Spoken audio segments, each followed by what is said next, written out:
ફાગણ વદ પાંચમ એટલે રંગપંચમી. આ દિવસે શ્રી માળી સામવેદી બ્રાહ્મણ જ્ઞાતિની વાડી વેરાઈ ચકલા ખાતે શ્રી મહાલક્ષ્મીની વર્ષગાંઠ નિમિત્તે નવચંડી યજ્ઞનું આયોજન કરવામાં આવ્યું હતું, જેમાં ત્રિવેદી ચેતનકુમાર કનૈયાલાલ અને તેમની ધર્મપત્ની ત્રિવેદી શીતલબેનને મુખ્ય યજમાન બન્યા હતા અને વિદ્વાન બ્રાહ્મણોના મંત્રોચ્ચાર સાથે નવચંડી હવનનો લાભ લીધો હતો.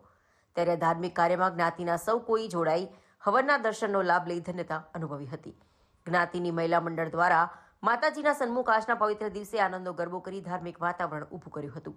અમારી શ્રીમાળી બ્રાહ્મણ જ્ઞાતિમાં માતાજીની સ્થાપના થઈ 10 વર્ષ ઉપરાંત થઈ ગયા છે. દર વર્ષે અમારી જ્ઞાતિમાં હવન કરવામાં આવે છે. નવચંડી યજ્ઞમાં એના લાભ લેવા માટે બધા બ્રાહ્મણો પડાપડી કરતા હોય છે. આ વખતે આનંદનો ગરબો પણ રાખવામાં આવે છે. જ્ઞાતિના તમામ સભ્યો અહીં હાજર રહે છે અને માતાજીનો ઉત્સવ ઉજવે છે. આજે માતાજીનો પ્રાગટ્ય દિન છે એટલે ઉત્સાહનું મોજું ફરી વળ્યું છે અને આપણી જ્ઞાતિની અંદર બધા લોકો પ્રેમથી માતાજીનું પૂજન અર્ચન કરે છે. સાંજે બધા ભોજન પ્રસાદ લે છે અને આવતી સાલ માટે ફરીથી ઉજવણી કરવામાં આવે છે અને માતાજીના હવનનો જે લાભ લેવા માગે એને લાભ આપવામાં આવે છે. શું નામ આપનું? ચંદ્રાવર્ધન માણેકલાલ ત્રિવેદી.